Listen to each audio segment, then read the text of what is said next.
Hello everyone, today's poem is 曹风蜉蝣, the first Cao Wind from the Book of Songs. Before we start to talk this simple poem, let's have some of the background information of the Cao Wind and the Cao State. So the Cao State is a strategic state at the very beginning when the Zhou dynasty founded.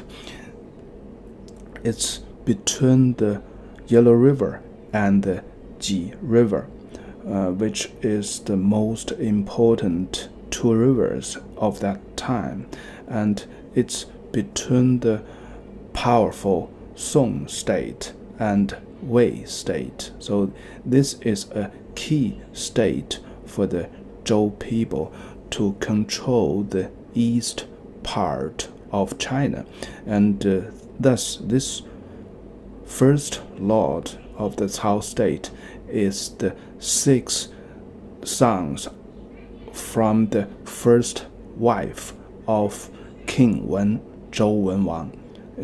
So he is a very powerful and key person in that time when they celebrate the huge victory over the Shang king, over the Shang dynasty.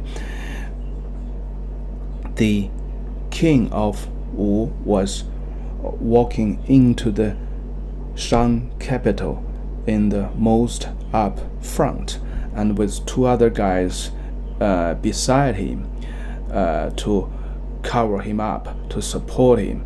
The other two is Zhou Gongdan, the other is Bi Gong, and then is the state lord of Cao. His name is Zhengduo, so normally he was so called as Cao Shu Zhengduo. Cao is from the state name. Shu means he was a brother between the second brother and the youngest brother. So basically he's the sixth son of the king Wen, from the first wife, from the first lady. So you can see he was the only 5 person mentioned in the history book, which is talking about the huge grand ceremony to celebrate the victory over the Shang dynasty. That's why he was among the first group of people who was granted the state lord and a piece of land in the Zhou dynasty. So the grant of the land and state lord, the title, is a continuous activity through the long history of the Zhou dynasty. And from here we know that the Cao State is among the first patch of the granted land and state. So the title Fuyou is Mayfly or Dayfly in English, just like in the picture here. So it's a very interesting insect, a very primitive insect, because only this insect has 2 hatches after the little worm come up from the pond, from the river. And the first hatches still is not functioning as a mature, so it needs a second hatches, and after the second hatches it can only live hours not more than a day. So that's why it was so also called as day fly. So when the second hatches happened, it became a mature insect. It doesn't drink, it doesn't eat, because he just can't. And all the time was spent flying to find a mating partner and then make the production. The male mayfly died just after the mating, and the female mayfly died very soon after he make the production. So it's a very, very when people perceive this, I think no matter it's in the Asia, in the Europe, in Africa, in the American, people perceive this insect very sentimentally. It just like it just lived for one day, because some 2 or 3 years the little worm is in the pond, in the river. We don't have any information. We don't know them at all. So when they go up above the water surface, they have the wings, they can fly. They just last for hours, not more than a day. It's a very sentimental, very sad feelings. So from this character, actually we can have a very simple judgment toward this poem, toward this state, because this is the first poem in this Cao Wind. So it's basically make the foundation of this state wind. And the state wind, the main purpose of the state wind is to reflect the local characters.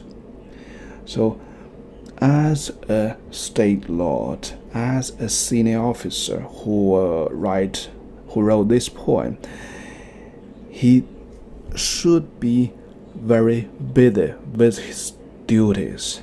He should be a very careful observer to the natures, to the disaster of the natures, to the change of natures.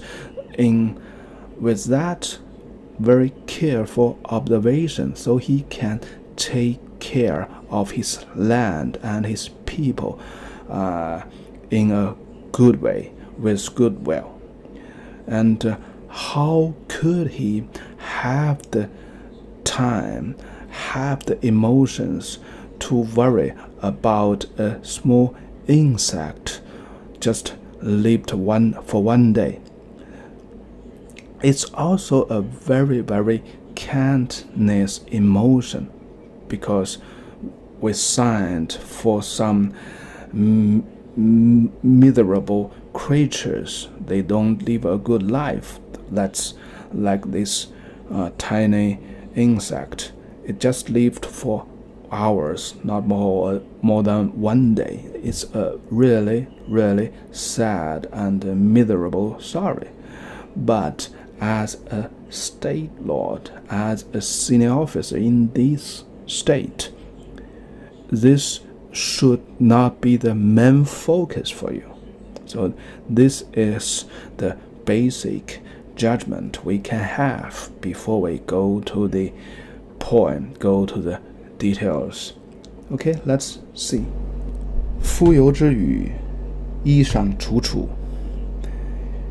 The feather of the mayfly. The clothes looks so great and shining. So the first pair of sentence is with something not fully expressed or not fully exposed, because 蜉蝣之羽 is very clear, the feather of the mayfly.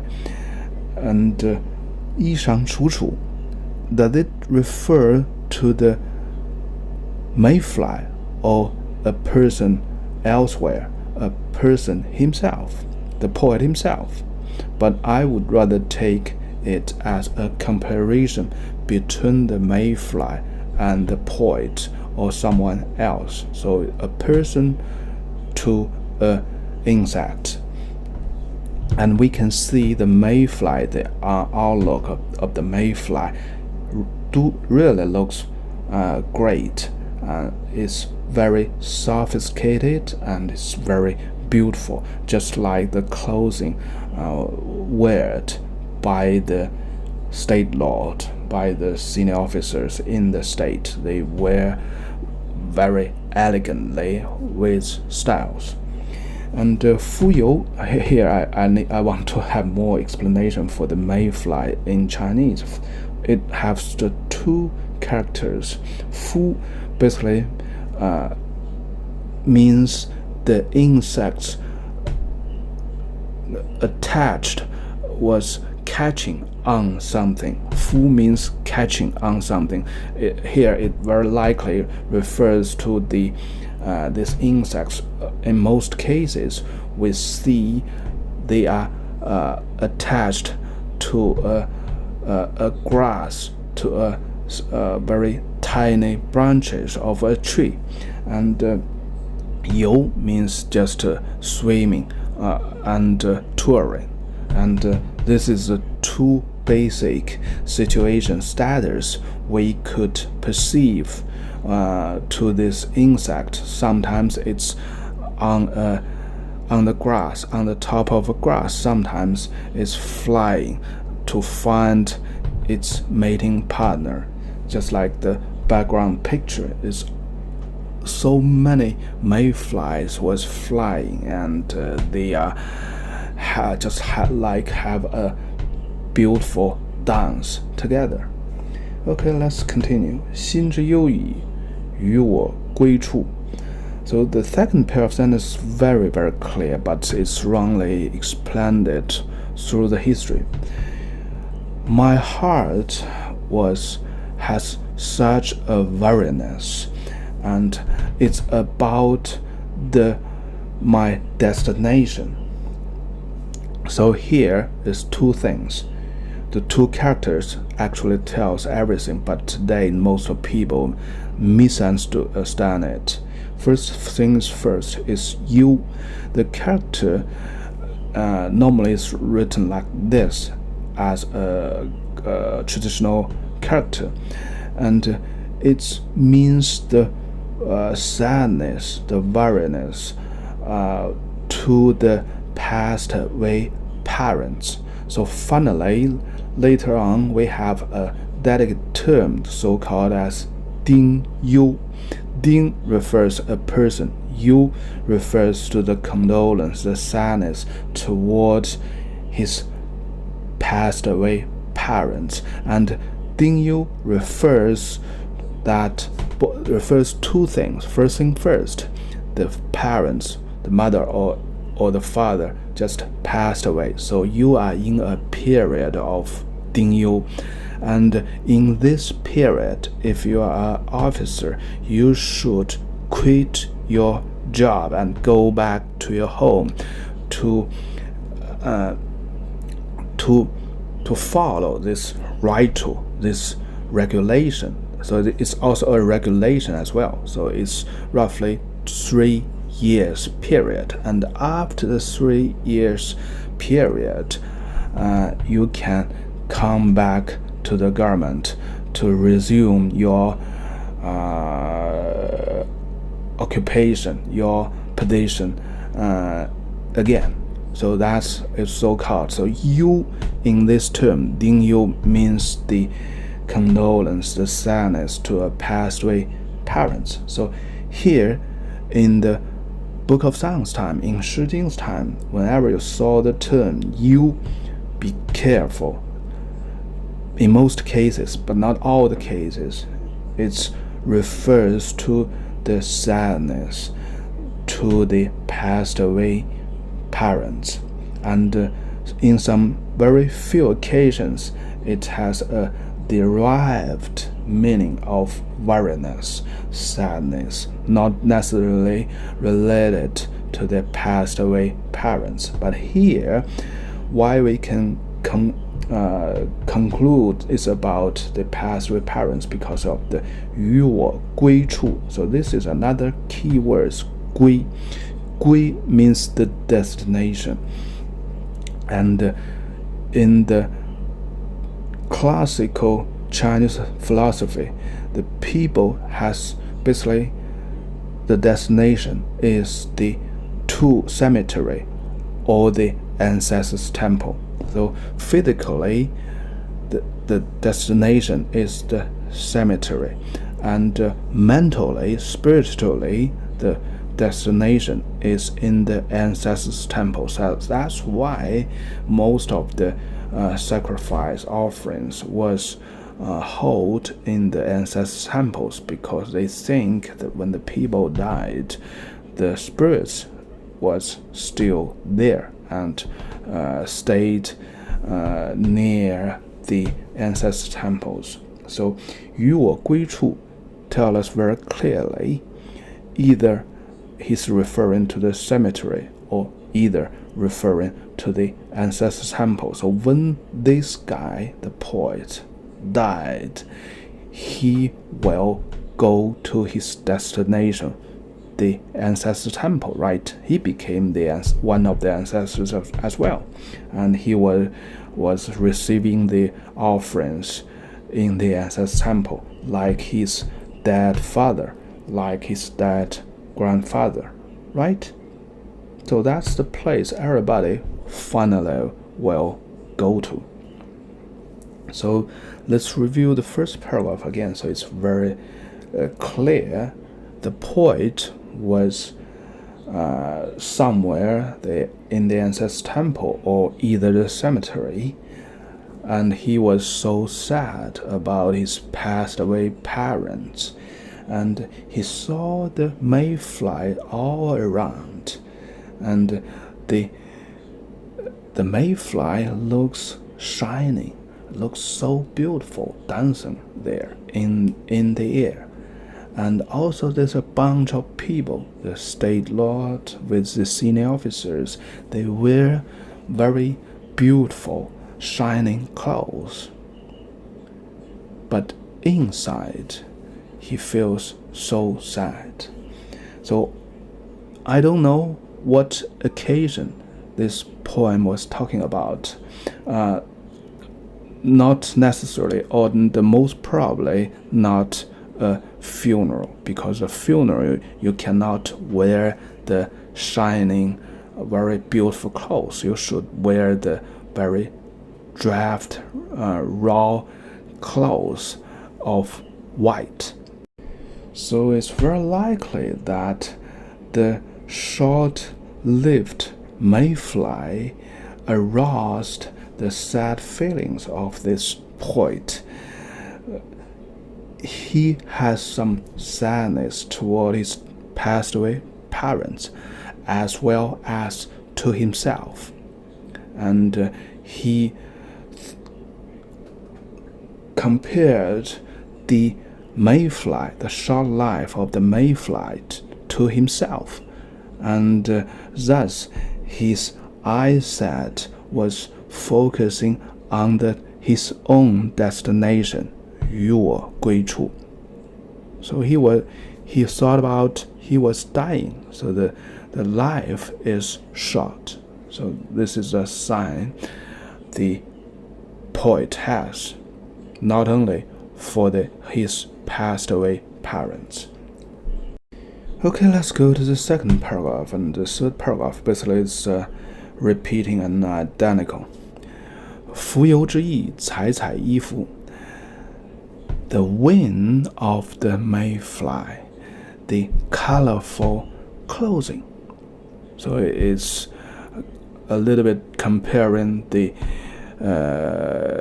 clothes to the clothes of the state lord, the senior officers, to the mayfly's wings. So they are both shining with color. Okay, the second pair of sentence. 心之忧矣，于我归息.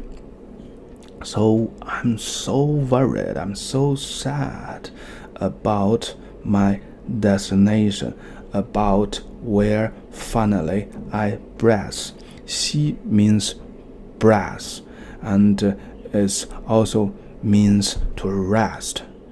So when the people died, either in English we say rest in peace. So it's a rest to the ancient Chinese as well. So he's worrying about the mayfly at one side, he's worrying about his passed away parents at another side, and finally he was worrying about his life, about his own death and his own destination. Okay, the third paragraph.